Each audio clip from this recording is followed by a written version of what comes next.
Allewal Noord aan die Oranje rivier, op die pad tussen Bloemfontein en Oos-London, is een van die mees lewenskragtige dorpe in die streek. Al impliseer dit dat die ou lewenstyl ingeboet moes word.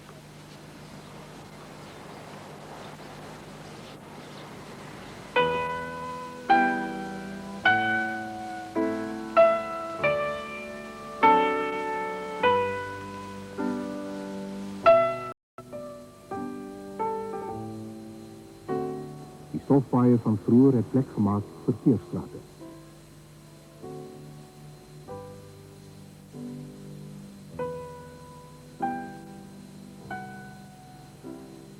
Die ou lewensritme en patrone het verdwyn.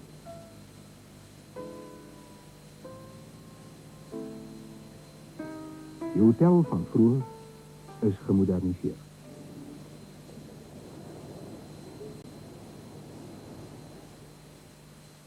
Intussen word die herinneringe aan 'n vroeë, stylvolle tydperk in 'n gebou vergader, wat hopelik eendag in 'n plaaslike museum omskep sal word.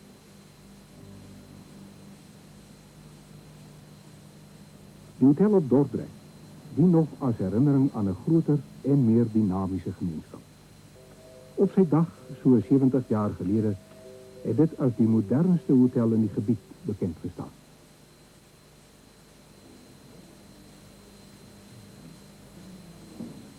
Vroeger kon groter gemeenskappe meer kieskeurig wees, wat die geriewe en die luukse wat hulle begeer betref, en sowel die sake as die sosiale lewe van die dorpe stimuleer.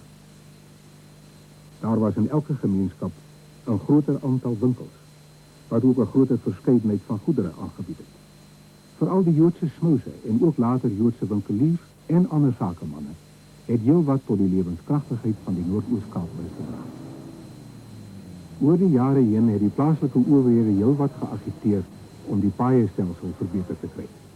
Vandag het doeltreffender paaie die geslote gemeenskap oopgebreek en die buitewêreld makliker bereikbaar gemaak. Die vooruitgang wat nuwe paaie gebring het nie altyd noodwendig die dorp bevoordeel. Naby geleë stede lok die koper. Die plaaslike winkels kan geen bestaan meer maak nie en die dorp kwyn. Bartley Oos is in 'n pragtige distrik geleë met sy pragtige natuurskoon hier tussen die berge, en die forelwater is een van die groot aantreklikhede hier. En dan is daar ook patryse wat die mense kan skiet. En ons het ook pragtige, mooi vroumense hier. So ek weet nie hoekom die mense wegtrek en hulle nie vestig hier op die dorp nie. Ek sal aanraai dat die munisipaliteit maar hier erwe moet verniet weggee, sodat ons die mense weer hierheen kan kry en hulle dan later belas om die belasting te betaal, sodat die dorp weer vooruitstrevend kan wees. Want in ons jong dae was dit die pragtigste plek.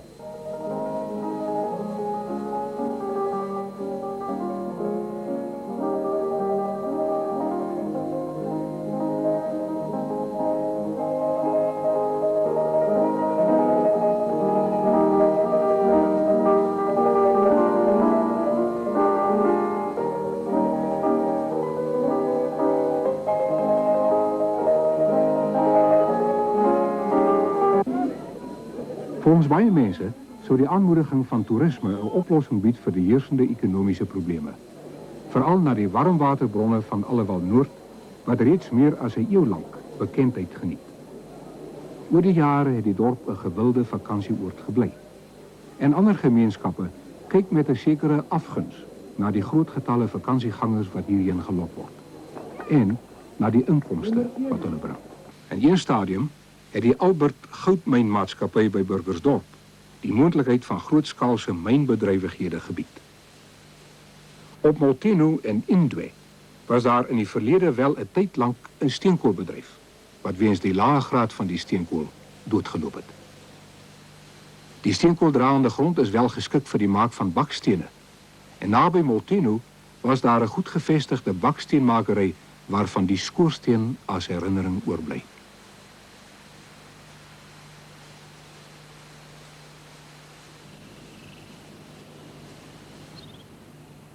Duisende jare voor die koms van die eerste blankes was Suider-Afrika reeds bewoon.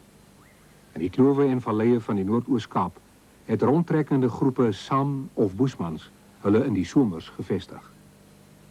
Om die Noord-Oos-Kaap 'n nuwe fase van ontwikkeling betree, toe Engelssprekende nedersetters hulle hier kom vestig het. 'n bekende van wat nog steeds hier voorkom, is die Seftons. J.M. Orpen het onder die nuwe intrekkers waarskynlik die vernaamste plek beklee.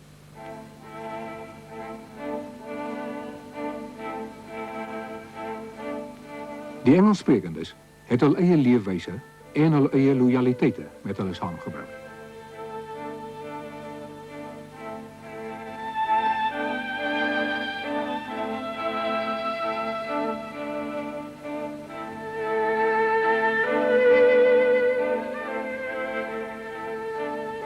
The English-speaking farmer on the Stormberg only became a factor from the early 1860s.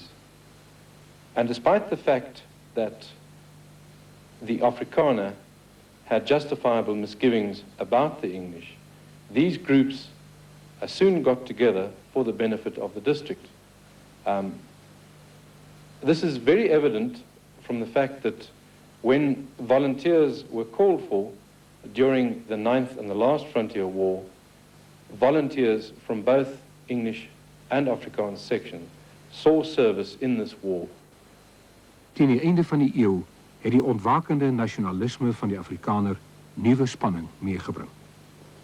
Burgersdorp het hierin 'n leidende aandeel gehad, soos getoon is met die onthulling van die taalmonument in 1893. Daantjie van 'n jefer van die distrik was die stuurkrag agter hierdie taalbeweging, alhoewel hy sy loyaliteit teenoor die Britse owerheid benadruk het.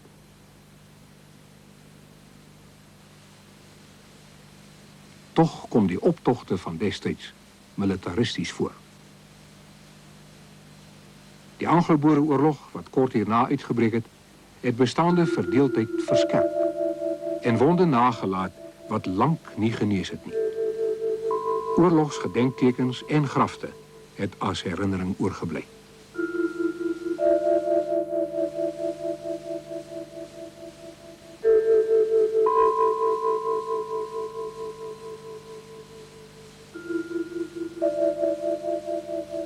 Ons staan hier op die pilaar van die ou Waabrug, waaroor kommandant Olivier op 13 November 1899 sy intrek in Allewal Noord geneem het. As veiligheidsmaatreël het hy gelas dat die magistraat meneer Hugo en sy gevolg in die middel van die brug moes staan, ten einde te voorkom dat die brug opgeblaas word terwyl die kommando oortrek. Die Vrystaatse magte was genoodsaak om die Kaapkolonie binne te val en sodoende die Britse opmars aan bande te lê. Uit Allewal Noord het die Vrystaatse magte die omliggende gebied beset en hul gesag daaroor geproklameer. Britse onderdane, wat nie 'n eed van neutraliteit wou aflê nie, moes na Queenstown wyk. Die Vrystaatse vierkleur word voor die magistraatskantoor op Barkley Oos gehuis, 'n gebou wat vandag nog staan.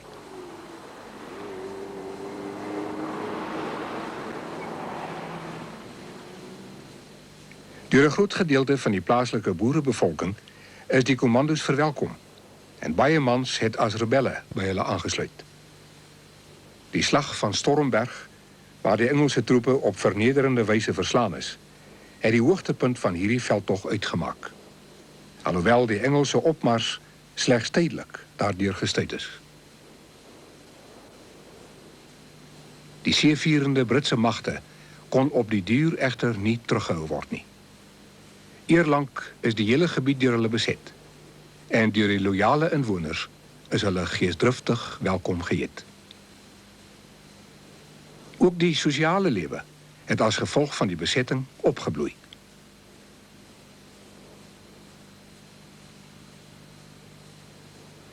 I don't think there's any doubt that the brunt of the Boer War in the Stormberg fell upon those English and Afrikaans alike who preferred not to take sides and remained neutral. Because invariably this was impossible when either British or Boer forces would coerce these unfortunate people into supporting them or actually actively fighting for them. If they took the side of the British, they would then become the subject of scorn in the eyes of their fellow Afrikaners. And if they sided with the Boer commanders that moved so freely about the area, there was always the chance that informers would pass this information on to the British authorities, and they would then be liable for prosecution. My oupa het destijds gewoon in 'n deel wat ons vandag noem, en daardie tyd al genoem het, die Bontoeke. Bo in die Bontoeke het my oupa gewoon. En dit het so gekom dat kommandant Fouché die Bontoeke ingetrek het met sy kommando. Kommandant Fouché het 'n wond opgedoen en hy kon nie verder op sy perd bly nie. Hy moes weggesteek word. En die boere het hom weggesteek in die Bontoeke. Die plek verskil mense oor die presiese plek waar kommandant Fouché weggekruip het. My vader het my vertel dat my oupa gereeld, saans as dit donker geword het, kos weggebring het na kommandant Fouché toe en hom so vir 'n lang tyd, sommige mense meen meer as 'n maand, versorg het totdat sy wond gesond genoeg was, dat kommandant Fouché weer by sy kommando aangesluit het. Hierdie kommandant Fouché en 70 man, ek het dit nou gister gesê by die konsentrasiekamp grafsteen waar daar is. Toe die konsentrasiekamp by die vrouens en kinders ontstaan het daar tussen die Kraairivier en die Oranje rivier, het hy een nag gegaan met 70 man om te kyk om van daai vrouens en kinders uit die kampe goed uit te red. Maar ongelukkig was daar te veel Britse troepe. En ek het toe met Madeleine daaroor gepraat en vir haar gevra, of ek het vir haar gesê, ek sal net wonder, wat het toe van kommandant Fouché geword? Het die Engels hom gevang, is hy doodgeskiet op 'n latere geveg? En hier is nou 'n baie interessante staaltjie. Nou, Avery Oosthuizen, wat baie navorsing gedoen het oor die Boereoorlog in hierdie area, het uitgevind dat hy suidwes toe was en hy het daar geveg en van daar af het hy teruggekom, maar hy het as 'n baie arm persoon gesterf en het ons toe nou uitgevind by iemand wat geweet het waar hy begrawe was, dat hy en sy vrou en 2 ander mense is naby Swart Riggings in die bosse begrawe. Daar was geen grafstene nie. En toe het ons met die hulp van ander mense 'n grafsteen opgesit. En baie van die vriende van die Boereoorlog Museum in Bloemfontein het spesiaal opgegaan soontoe. En ons het 'n hele dag feesvieringe gehad en hulle het van sy kleinkinders het as soldate aangetrek en daar was 'n Engelse kanon wat hulle afgeskiet het. Maar dit was nogal snaaks want die kanon het so lank geneem om hom nou reg te kry en om te skiet en dit was ontsettend warm daarso. Maar dit was 'n dag wat ek nooit sal vergeet nie. Dit was geskiedenis die hele tyd. Die rebelle wat die boeremagte ondersteun het, is verhoor en gevonnis. Soos elders was die Afrikaners ontevrede oor die boetes, tronkstrawe en teregstellings wat hieruit voortgespruit het. Die verbittering wat hierdeur veroorsaak is, so meer as 'n geslag lank voortduur. Hier in die agtergrond sien jy die huis van 'n gewese prokureur op Barkley Oos, C.A. Hunt. Gedurende die Tweede Vryheidsoorlog was hy die kroonvervolger wat die Kaapse rebelle aangekla het uit hierdie omgewing wat by die Vrystaatse magte aangesluit het. Hierdie optrede van hom is hom nooit vergewe nie. Want gedurende die Tweede Wêreldoorlog het ons as jong seuns geen geleentheid laat verbygaan om in die aand hier verby te loop en om sy huis, sy dak onder die klippe te steek nie. Die taalmonument op Burgersdorp is tydens die oorlog verwyder en later vervang. Die geskende monument is eers heel wat later opgespoor. Vandag staan albei monumente langs die ter ere van die tereggestelde rebelle. Ander monumente op Burgersdorp is sedertdien weer verwyder. Die fonteintjie ter ere van koningin Victoria se jubileum, eens in die middelpunt van die dorp, is na 'n afgeleë park verplaas.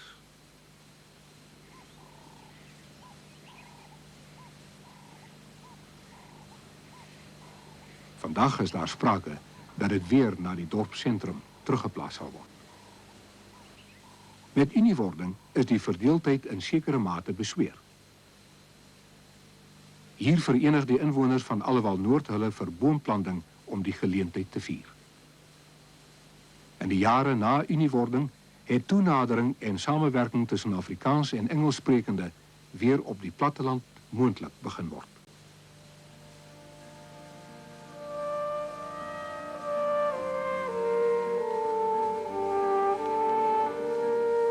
Die Ossewa-trek van 1938, ter herdenking van die groot trek 'n eeu van tevore, het 'n herlewing van nasionalisme onder die Afrikaners teweeggebring. Ook die Noord-Oos-Kaap het daaraan meegedoen, alhoewel die vroeë trekboere in die streek nie deel was van die groot trek nie, en in sommige gevalle die voortrekkers as 'n ongewenste element beskou het wat hulle weiveld verniel het.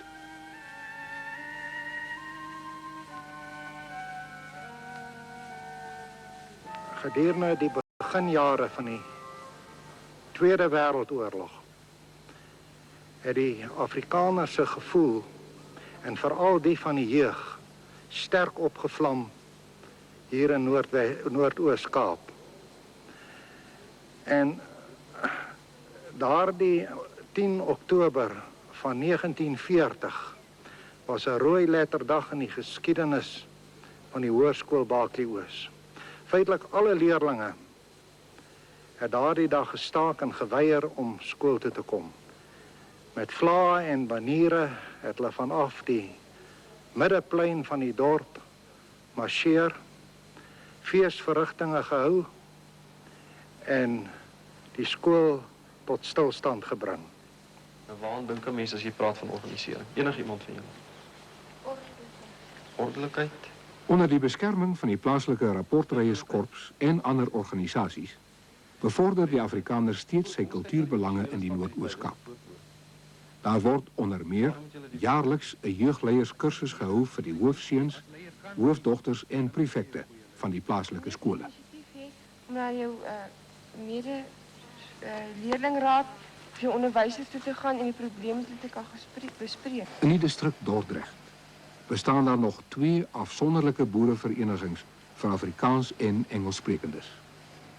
Die Dordrechtse Boerevereniging en die Snow Hill Farming Association.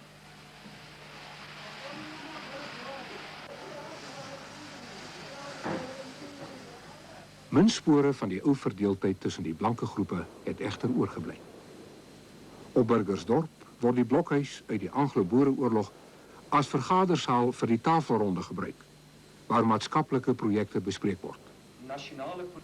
Voor die landroskantoor op Baaklie Oos, waar die Vrystaatse vierkleur eens gehuis is, herdenk oudgediendes vandag die gesneuweldes van Britse regimente van 2 wêreldoorloë, as ook die Anglo-Boereoorlog.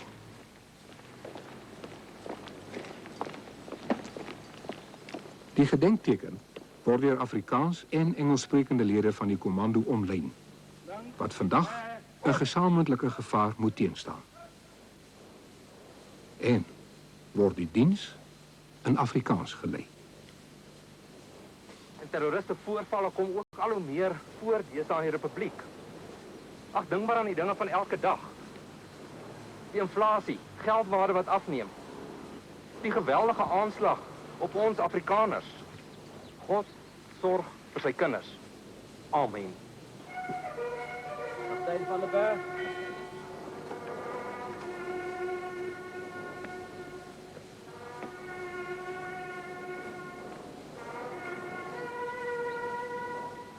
South African Defense Commando. Going down of the sun and in the morning. We will remember this. We will remember them.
Ek kry amper die gevoel asof hierdie beeste wat hier agter my staan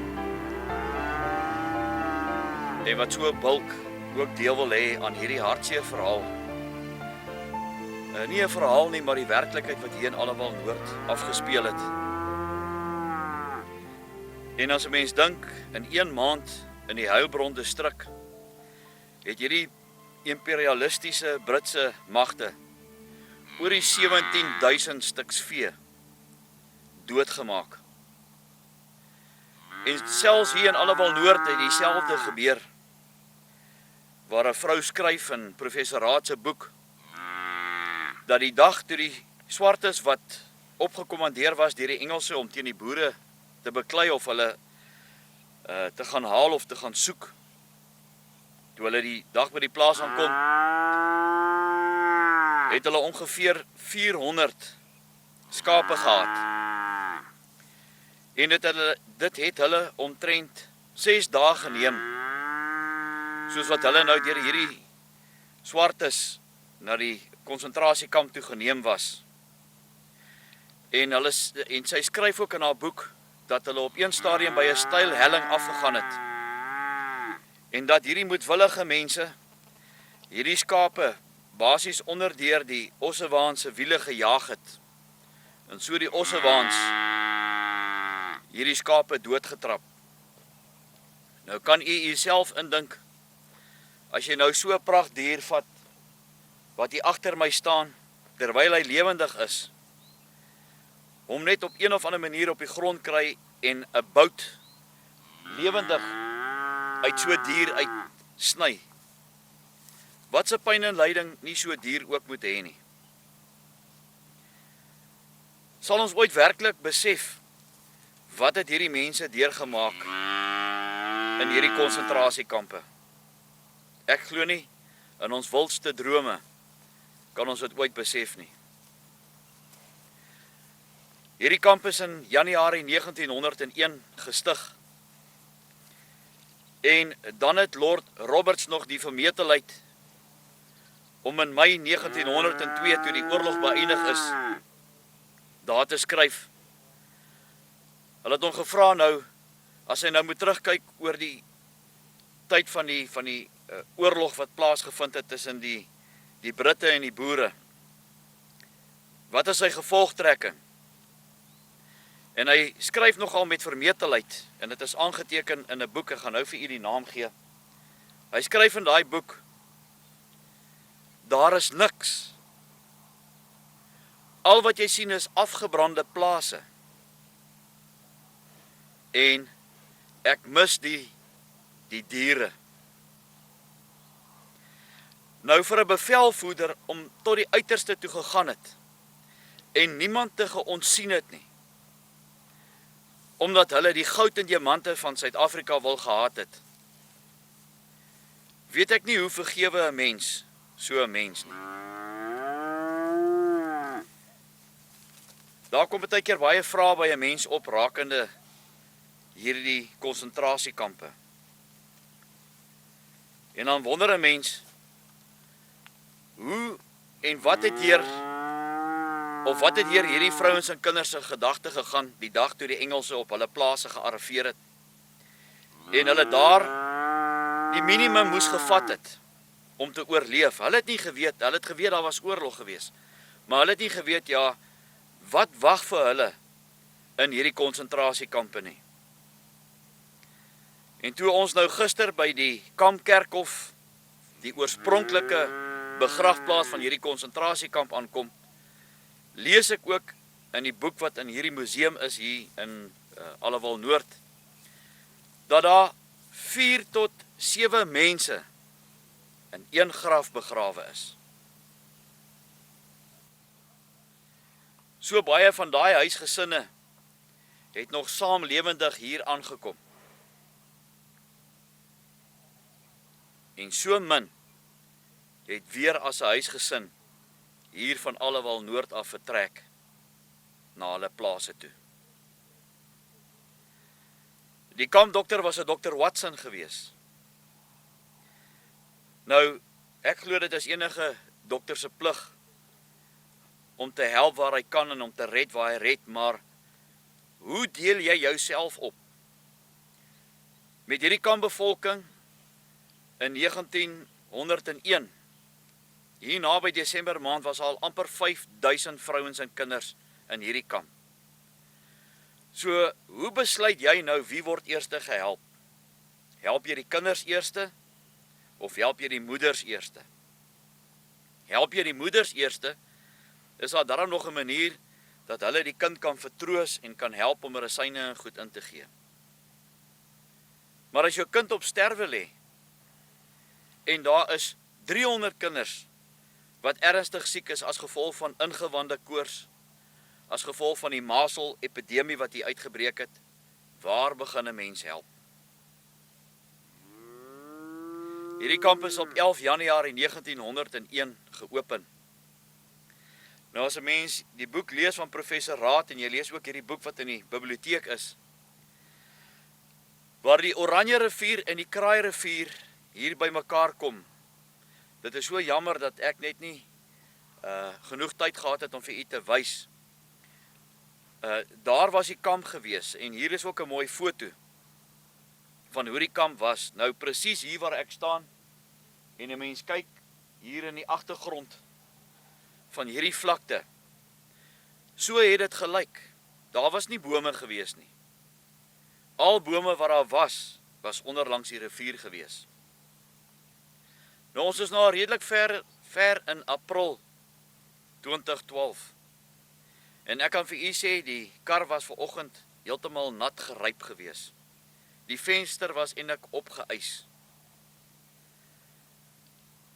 Hoe word jy warm in sulke omstandighede? Jy kan nie gaan hout haal nie, want daar word vir jou gesê, niemand vat van die hout onder van die bome af nie, want die Engelse se kamp was omtrent 3 myl van ons af. Ek sê 3 kilometer, maar 3 myl van hier waar ek nou staan. Dit was die Engelse se kamp gewees. En daar was 2000 Britse troepe gewees. Natuurlik wil hulle ook hout gehad het. Hoe het 'n mens deur hierdie bittere koue nagte gekom om jouself warm te maak? En nie net jouself nie, maar ook jou kinders. Hierdie bittere lyding wat hierdie vrouens en kinders hier in Allewal Noord deurgemaak het. As jy ooit enig in hierdie rigting ry, ek is mal oor die winter. Winter het vir my weer 'n ander bekoring, want feitelik alles gaan dood. Maar daai dood het so 'n mooi gesig. Alles is grys. En in die winteraande kan 'n mens lekker kuier om 'n kampvuur. Maar om terug te keer na hierdie kinders wat hier moes oorleef het. Dis tragies. Self die 2 kindergrafte wat vir meer as 100 jaar in die oorspronklike kampkerkhof lê. Mens kry 'n knop in jou keel as jy daar deurgaan. En dan dink jy, die besluit van een persoon het tot gevolg gehad. En ek glo, daar is meer as 28.000 vrouens en kinders in hierdie konsentrasiekampe oorlede. En die hartseer van dit is, meer as 22.000 van hulle was vrouens en kinders gewees. As jy ooit in hierdie rigting kom van Allewal Noord en jy die DVD in die hande gekry, kom maak gerus 'n draai en kom ervaar net, stap net 'n bietjie daar rond en dink net wat moes hierdie mense in hierdie oop vlaktes ervaar het. Ek doen ook graag 'n beroep op die besigheidsmense hier in Allewal Noord, meneer, mevrou.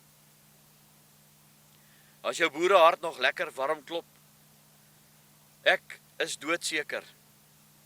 Nie net ek nie, maar baie van ons mense sal dit so waardeer. As jy dalk net kan gaan en daai kampkerkhof net met palissade weer gaan toemaak. En net weer miskien 'n kenteken daar opsit om te sê asseblief, hierdie is deel van ons erfenis, moenie hierdie goed breek nie. Dit is baie hartseer om daar rond te stap en om te dink, daai beendere as gevolg van vandalisme moes opgegrawe word en hulle moes weer herbegrawe word, maar op 'n ander plek in die dorp. Sou dit nie wonderlik gewees het as ons daai hele gedenkplaat en waar die monumente goed nou is in die dorp, hierso kon gekry het. En 'n groot kenteken hier in die dorp opgesit het, besoek die konsentrasiekamp Kerkhof. Ek glo dit gaan 'n baie groter impak maak as jy daar rondstap. Maar ek wil ook vir mevrou Raad sê en die rapportryierskorps, dit laat 'n boerehart warm klop om te weet dat julle dit nog in julle gehad het in 1981 om hierdie enorme, magnifieke monument daar op te sit vir hierdie vrouens en kinders. As jy 'n bydrae wil maak vir die kamera, asseblief, laat weet my, miskien het jou oupa of jou ouma jou vertel wat in Allewal Noord aangegaan het. Ek sal jou graag wil ontmoet. Vir elke finansiële bydrae maak u dit vir my ook moontlik om hierdie ander kampe nog te gaan afneem en te gaan kyk wat het daar nog oorgebly van hierdie 52 konsentrasiekampe in Suid-Afrika. Ek doen 'n beroep op die ouers, asseblief, bring dit onder julle kinders se aandag, onder julle vriende se aandag, dat hierdie geskiedenis, maak nie saak wat die omstandighede vandag in Suid-Afrika is nie, dat dit nie verlore sal gaan nie. En laastens doen ek 'n beroep op u, asseblief, kom ons keer terug na Geloftedag. U weet hoe dit gaan in Suid-Afrika op die oomblik. Ek glo in 'n mate het ons die Here verloon, deur nie weer die Here erkenning te gee aan die belofte wat ons gemaak het op 16 Desember 1838. Ek glo dat as ons terugkeer na die ou paaie en die Here net weer die eer gee wat hom toekom, kan die Here die omstandighede van hierdie volk van ons in Suid-Afrika onmiddellik verander. Maar dan moet ek en jy ons kant bybring. Baie dankie ook dat jy hierdie DVD gekoop het. Dit word opreg waardeer en so gee u my die geleentheid om nog na die ander kampe toe ook te gaan en hierdie wonderlike versameling van hierdie konsentrasiekampe in besit te kry en ook vir u vriende te wys. Nog nooit, nie die Jan Smuts se regering of die regerings daarna, met al die goud wat hulle gekry het en die lekker vakansies wat hulle in ander lande gehad het en geldrekeninge, bankrekeninge in Switserland en daai plekke, het nog ooit die moeite gedoen om so 'n reeks te doen nie. Ek is nie 'n Steven Spielberg nie, maar ek kan vir u sê my boerehart klop lekker en ek probeer om vir u net weer 'n bietjie terug te vat dat ons hierdie mense wat daar staan op die gedenkmuur in Nylstroom wat sê, julle wat hier verbygaan, raak dit julle nie aan nie.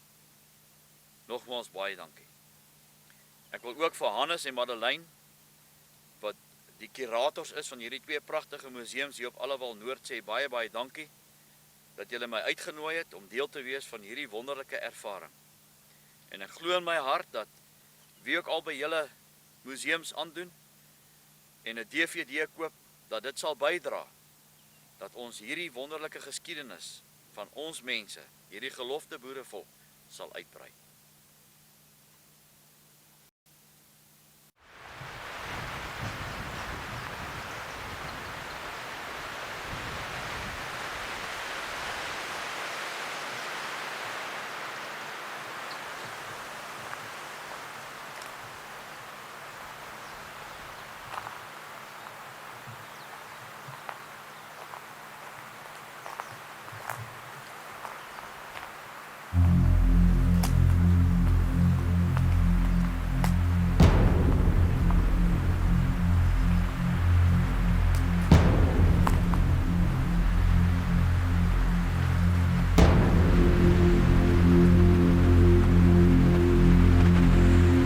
Ek sien julle. Hier waar julle nou is, 100 jaar van waar ek is. En julle het ook al gesien wat ek gesien het. wat ek self nie wil glo toe ek dit gesien het nie. 'n Volk gedruk tot die randjie van 'n afgrond, en onder in daardie afgrond 'n vallei van vuur en bloed. Die ou mense vertel dat as jy yster tot die hardste metaal wil smee, jy dit in die vuur tot wit warm verhit, en dan druk jy dit in bloed, weer en weer. So ook is dit met 'n volk. Ek sien, julle sien, hulle moet nog.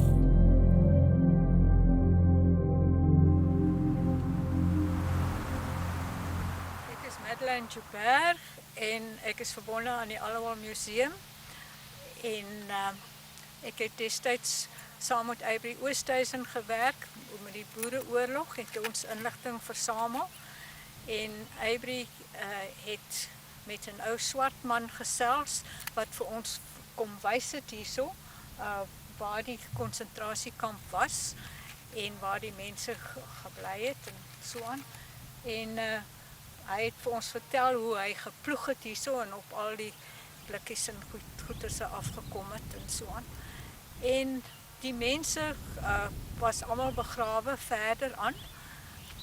Daar was 'n groot bos bome en hulle was daar begrawe en daar's 2 monumente opgerig vir hulle daarso. En toe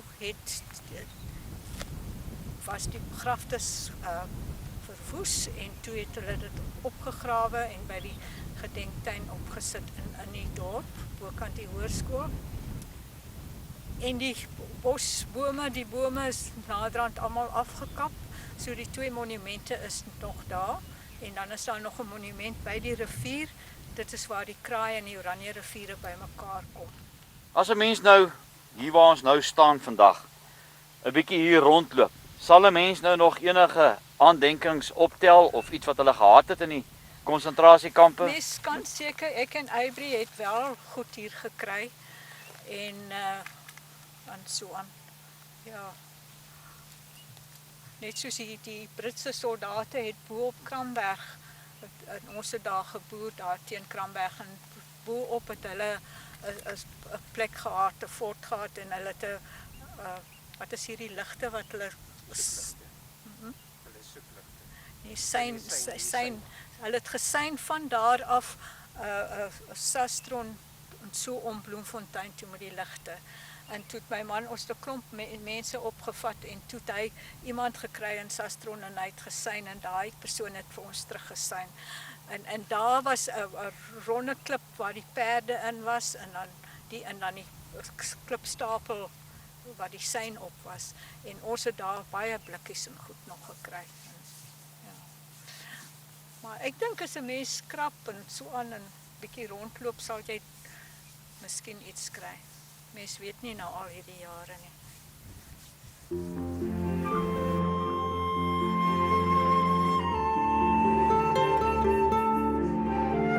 Die winter raak nou koud, skielik voel my hart benoud, want ek verlang na jou. En iewers teen 'n berg, teen die hange van 'n berg, moet hy jou veilig hou. Op hom sal ek vertrou, tot ek jou hier in my arms hou. My lief, ek voel so bang vir dit wat kom en nog moet wees, maar ek sal bid vir jou. Dat jy alles wat jy het in die stryd sal werp en red jouself sal veilig hou. My woorde op die wind, waar jy is mag dit jou vind. Maar nou is ek ver van jou en ek mis jou nou en ek vra jou, sal jy vir my in jou hart hou? Al is ek ver van jou, mis jy my soos. Nou hier staan ons nou op die oorspronklike plek waar hierdie 650 vrouens en kinders begrawe is, wat in hierdie Allewal Noordse konsentrasiekamp dood is. Nou is dit nie skokkend om te sien. Ek verstaan dat hierdie mense van hulle is opgegrou en hulle is in die bokant van Allewal Noord is hulle herbegrawe. Maar die probleem wat ek het is dit nou hoe ons mense nou vir hierdie volk van ons wat op die wreedste manier doodgemaak is, dankie sê.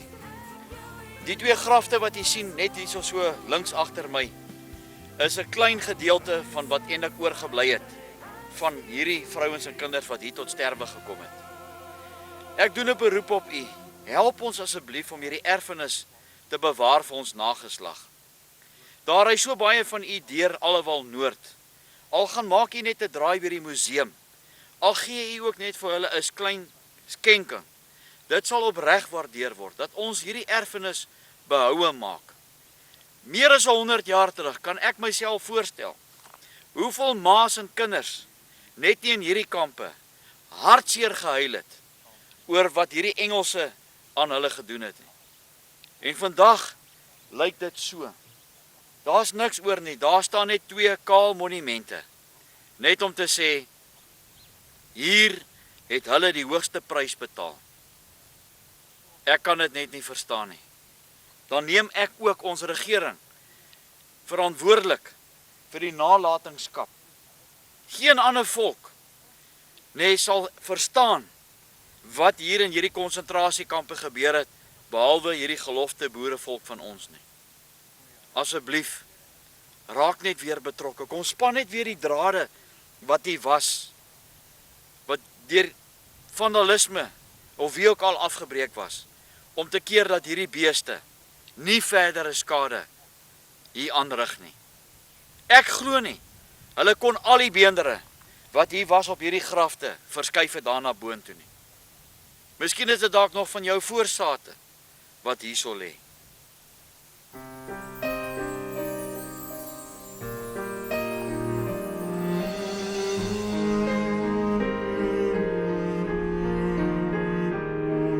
As ek kon, sou ek my asem deur jou liggaam blaas. As ek kon, sou ek die tyd weer terug wou draai. As ek kon, roep ek die reën om het alles weg te was.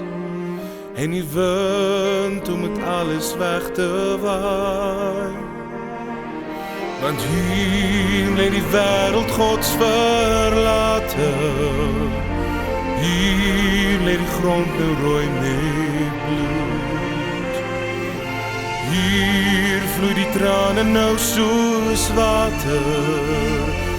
Verloor die engele selfs moed. Kom vat toe my, o Here. Kom vat toe my ver van hier. Ek vra jou, ek smeek jou, wys my nou Jerusalem.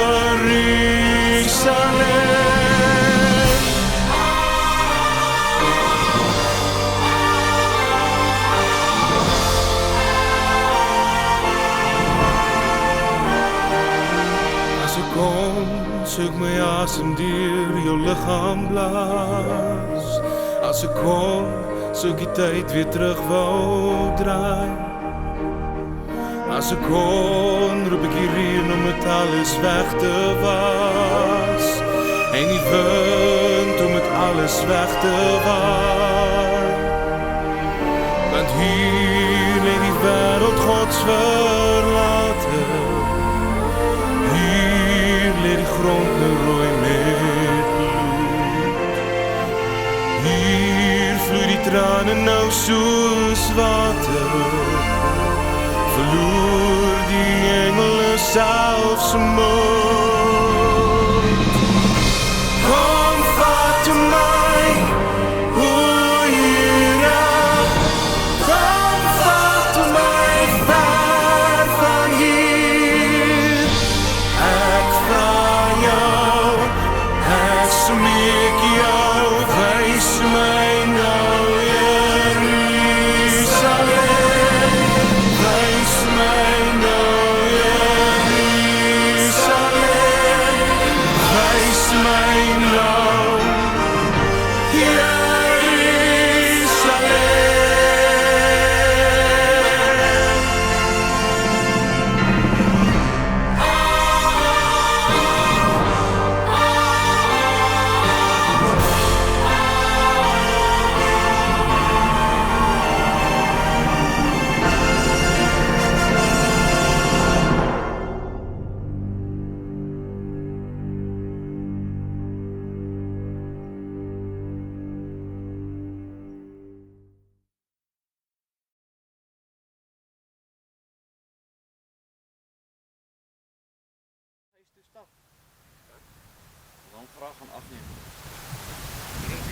Hierdie twee grafte, vermoed ons, was deel van die begrafplaas van die konsentrasiekamp Kerkhof. Ons weet nie vir watter redes hulle nie herbegrawe nie. Dit is iets wat ons sal moet navors. Hannes, aan wie behoort hierdie grond? My vermoede is dat dit behoort aan die munisipaliteit. Ek kan dit nie met 100% sekerheid sê nie, maar ek vermoed dit behoort aan die munisipaliteit. Omdat hierdie uitgegee was as plotte baie jare gelede. Maar dis goed wat ons sal moet uitvind by die munisipaliteit. Dis tragies as 'n mens so rondstap en jy sien op daai monument hier's 650 vrouens en kinders hier begrawe. Ja. Hoe voel 'n mens hier binne? As jy stap en om te sien, hier stap nou beeste rond en hulle trap letterlik bo op jou volk. Ja, my is dit tragies dat daar geen definitiewe bewaring gedoen is rondom die area waar die begrafplaas was nie. Hier was 'n heining, die heining is nie meer daar nie. So alles is oop, beeste by. Ons kan dit sien, al die letsels van die beeste hier. Dis tragies, nie? Dis tragies.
Iets wat vir my baie opvallend is, by menigte van hierdie Engelse begrafplase. Daar staan, to the glory of God. En nou vra ek nou vir u, hoe arrogant kan hulle gewees het, om dit te waag sê, tot die verheerliking van die Here. Tot die verheerliking van die Here, het hierdie imperialistiese Britse soldate, oor die 28.000 vrouens en kinders, doodgemaak in hierdie moordkampe van hulle. Ek verstaan dit nie. Miskien het ek dit verkeerd. Maar om dit te sê, to the glory of God, dit wys jou net, ja, hoe arrogant hierdie imperialistiese soldate was. Om te dink, hulle was ver bo verhewe, bo die Here se mag, bo die magte wat aan hulle gegee was. Ek verstaan dit was oorlog gewees. Maar hulle het niks in hierdie land van ons nodig gehad nie. En arme vrouens en kinders. Daardie arme vrouens en kinders is ook weer hier, deur baie van hierdie Engelse wat hier verheerlik word. In hierdie monument wat vir hulle opgerig word hulle nou geëer. Ek dink nie ek het vandag die woord om te sê hoe ek voel in my hart. Dat hulle so arrogant kan wees om te sê tot verheerliking van die Here.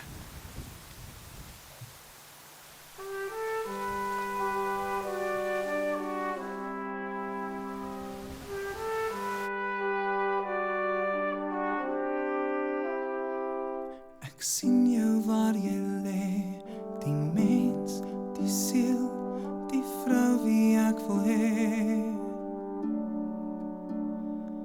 Ek voel jou hier by my, al is jy ver, is jy hier aan my sy.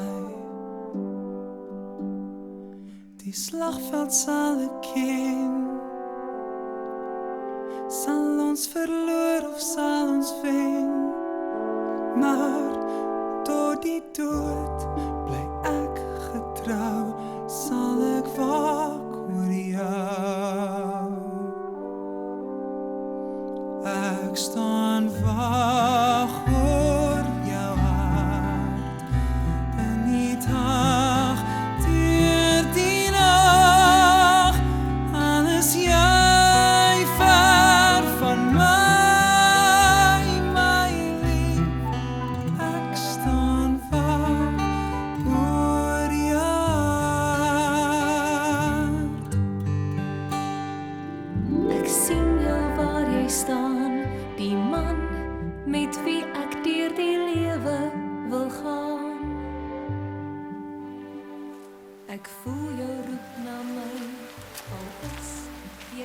Nou wat sê hulle? Jy moet net vra, dan sal jy kry. Weet jy hoe lekker klop dit nou in my boerehart? Dit is wat ek bedoel, om 'n monument op te rig vir hierdie vrouens en kinders. Nie om skaam te wees nie. Ek raak net so opgewonde. Maar as ek vat hierdie monument hier agter. Hierdie monument hier agter, hy seker so 30 tot 40 meter hoog. Ek wil net, wie ook al hierdie monument hier kom opsit het, baie dankie sê. Want dit is wat ek bedoel. Dit is nou wat ek bedoel. As hierdie imperialistiese Britse koninkryk hierdie boerevolk kom om verskoning vra. Dit is die monumente wat ek wil hê. Hulle moet oprig by elke konsentrasiekamp kerkhof. Want hulle was die oorsaak gewees om hierdie vrouens en kinders in hierdie kampe te sit, in hierdie moordkampe van hulle. En daardeur wil ek hê, dat daarop moet staan, dat hulle verantwoordelik was vir meer as 28.000 vrouens en kinders se sterftes in hierdie konsentrasiekampe. Dit is wat ek bedoel met 'n monument. Nie om skaam te wees nie. En dat hulle sal onderneem om elke jaar, wanneer hulle kampkerkhowe so skoon en netjies hou, Want dit was hulle gewees wat hierdie moorde gepleeg het in hierdie konsentrasiekamp Kerkhowe.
Baie welkom hier by die Allewel Museums.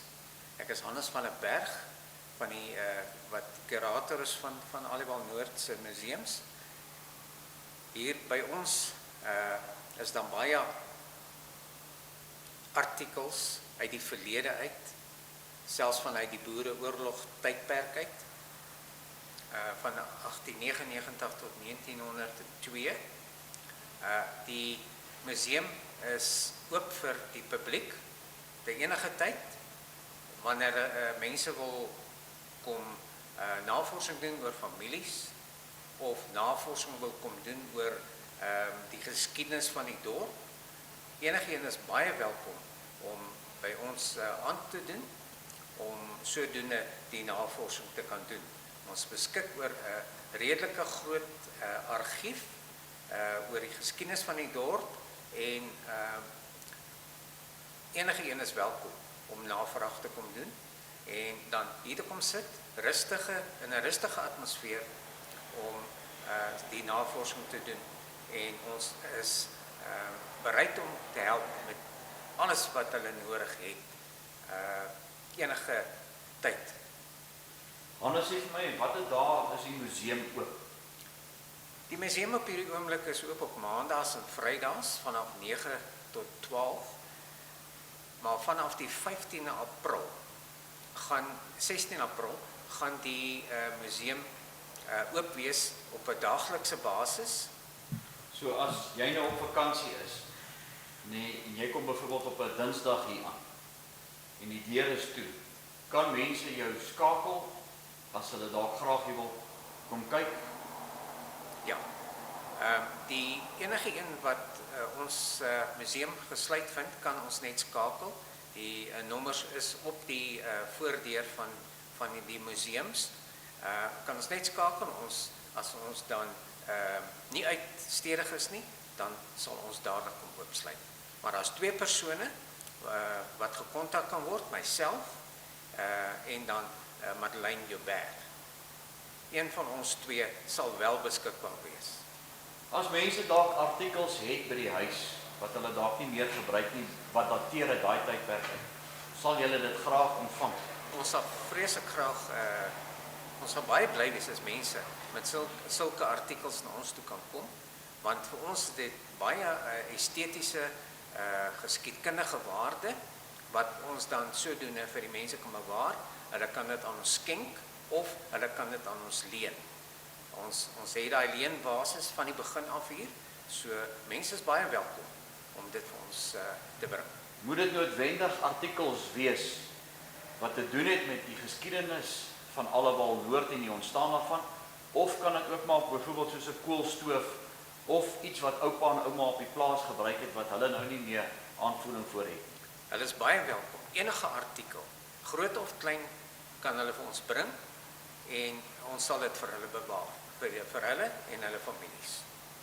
Ons staan hier op die oomblik in die Kerkplein Museum. Hierdie was die NG Kerk geweest wat gebou was in 1864. President C.R. Swart, ons eerste staatspresident, was hier gedoop as 'n baba. En die rede daarvoor was dat sy grootouers hier gebly het en nie kon na sy tuisdorp waar sy ouers gebly het, kon gaan nie as gevolg van hulle ouderdom. So hy is in hierdie kerk is hy gedoop as 'n baba. Hierdie kerk was in gebruik tot 1925, waarna die nuwe kerk in die Hoofstraat gebou is. En na dese was hierdie kerk ook gebruik as 'n bioskoop, en op 'n stadium was hy ook gebruik as 'n marksaal waar hier produkte van die boere verkoop is. En in 1990 het die stadsklerk van Allewal Noord gevra of hierdie gebou nie in 'n museum omskep kan word nie. Die vriende van die museumkomitee het besluit hulle gaan dit doen, en dit wat ons hier sien hier binne is dit wat hulle hier geplaas het. Die winkels wat hier was, word hier vertoon, en ander geskiedkundige modelle, geskiedkundige items, artikels, word hier ook gehuisves. Hierdie stoele was gebruik vir die burgemeesters en sy assistente in die raadsaal van Allewal Noord vanaf 1882 tot en met 1934. Die stoele was tot in, ons vermoed, die stoele was gebruik tot met 1994, en daarna is hulle in 'n stoor geplaas, omdat daar nuwe meubels ingebring is vir die nuwe die huidige koningin Elizabeth, toe sy 'n jong dogter was sy saam met haar ouers, die koning en sy vrou en haar suster, was hulle in Suid-Afrika, en hulle het hier met die trein gery en hulle het hier geland in Allewal, en die mense het hulle onthaal, en hulle het toe hier in die munisipaliteit in die raadsaal op hierdie stoele gesit. So jy praat van die koninklike toer van 1947? Van 1947, ja. Hierdie Laurel Paraffin het gekom in vierkantige blikke toe ek 'n jong dogter was. En die blikke was in 'n houtkas.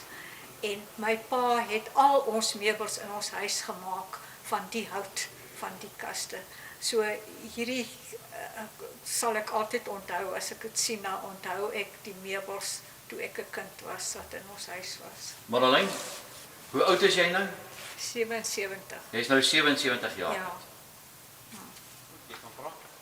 Hierdie was 'n rokwinkel in Allewal Noord. En ons het al die klere hierso van die ou dae, verskillende fases. Hier is baie swart klere, Want veral in die boereoorlog tydperk het meeste van die vrouens swart gedra. So hier is baie swart mantels en rokke en so aan. Hoekom het die vrouens so baie swart gedra? Wat was die rede geweest? Het hulle gerou? Ek weet nie, ek dink dit was voor dit. Ek weet nie wat op materiaal beskikbaar was nie, maar wit kinders het baie wit gedra van foto's wat 'n mens sien. En maar baie van die klere van daardie tydperk was swart geweest. Ek wil nou net op hierdie baie positiewe noot vandag hierdie dokumentêr van Allewal Noord afsluit. Ek was onder die verkeerde indruk gewees dat by die grafsteen waar ons gestaan het, of die gedenknaald, dit was die grafte of die area waar hierdie vrouens en kinders begrawe was, maar dit was toe nooit so nie. Die beeldmateriaal wat jy nou gesien het, dit is waar hierdie vrouens en kinders wat oorlede is in die konsentrasiekamp begrawe is. Ek is baie dankbaar dat die grafstene wat nog kon gered word, wel gered is en in hierdie pragtige gedenkplek hierso op Allewal Noord geplaas was of vas gemessel is teen die muur. Hier waar ek nou staan by hierdie pragtige monument, is dit omtrent 8 kilometers waar hierdie grafte gelê het. En in 1981 of seker in 1980, omdat dit so baie gevandaliseer was, is daai grafte oopgegrou en van daai beendere is in hierdie monument geberge. Ek vra met 'n gelofte boerehart, as u na hierdie DVD kyk en jy wil 'n bydrae gee voor die kamera, jy kan vir ons vertel, of miskien het jou oupa of iemand jou vertel van wat ons dalk nie weet nie. Maar ek vra ook met 'n gelofte boerehart, as jy dalk 'n finansiële bydrae wil gee vir die goeie werk wat Madeleine en Hannes doen hier op Allewal Noord. Dit sal opreg waardeer word. Nog in elke DVD is my boodskap, ek wil net hê dat ons nie hierdie geskiedenis van ons moet vergeet nie. Want dit wat ek vir u sê en vir u wys is die waarheid. Die Britse imperialistiese koninkryk het na Suid-Afrika gekom, in die eerste plek om die diamante te kom steel en om die goud te kom steel. Hulle het niks omgesien en hulle het niemand agtergelaat op die plase as om hulle in hierdie moordkampe te sit. En daardeur het hulle so hierdie boerevolk basies oorwin. Maar ek bedoel met oorwinning nie dat ons bly lê het nie, maar dat hierdie boerevolk opgestaan het. Dat hierdie boerevolk in die jaar 2010, dit is nou so in die middel April, dat ons weer sal opstaan. Maar ek vra ook met 'n gelofte boerehart, asseblief raak weer betrokke by geloftedag. Want ons het God verloon. Die gelofte wat ons aan God gemaak het by Bloedrivier, het ons weggegooi. Dit is hoekom dit so gaan met ons volk, soos wat dit gaan op die oomblik. Baie dankie dat u hierdie DVD bekom het. Vir elke DVD wat daar verkoop word, gee u my die geleentheid om die ander hartseer verhale en die ander kampe te gaan besoek. En so deur vir ons 'n skatkis bymekaar te maak vir ons kinders. As u met my in 'n debat wil tree of u stem nie saam wat ek gedoen het nie, my e-pos en adres en telefoonnommer is op die DVD, asseblief kontak my. Ek wil ook sê dat ek baie bly is.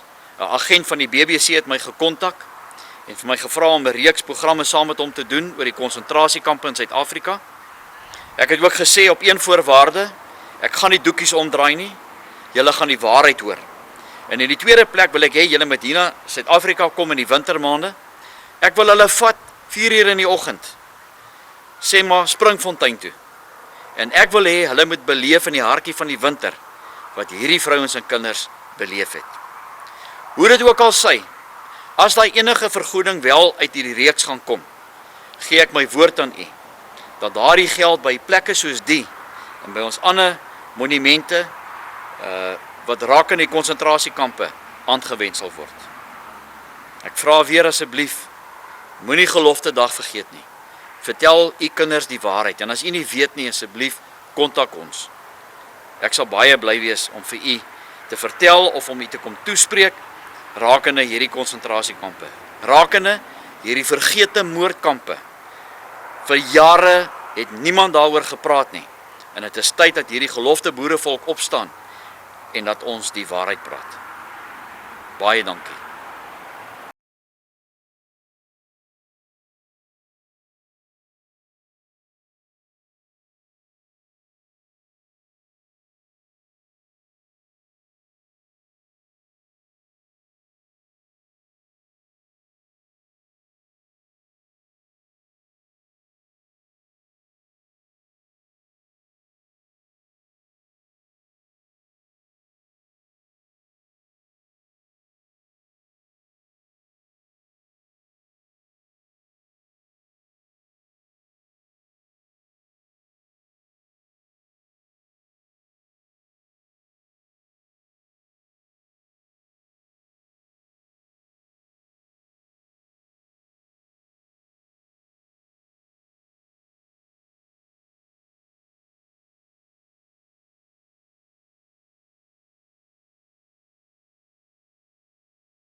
Om te dink, eens op 'n tyd het hier 'n familie gebly. En dis maar een van die seker honderde huise van hierdie gelofte boerevolk van ons wat vandag leeg staan. Leeg staan omdat u en ek weet wat is die omstandighede vandag. Maar nou wonder ek, miskien ken u dalk die mense wat in hierdie huis gebly het, miskien lewe hulle dalk nog. Miskien lewe die kinders dalk nog. Hoeveel keer het hulle nie miskien na die kampkerkhof toe gegaan en dan net so 'n bietjie gaan skoonmaak. Ek reken, hierdie huis moet seker so in die laat 30er jare gebou gewees het. As jy dalk van hierdie mense ken, asseblief kontak my, ek sal graag met hulle ook 'n onderhoud wil doen, net om te vra, hoe was dit toe hulle nog hier gebly het? Hoe was die kampkerkhof nog gewees? Het hulle daarom op gelofte dag 'n diens daar kom hou? Ek sal dit regtig baie waardeer.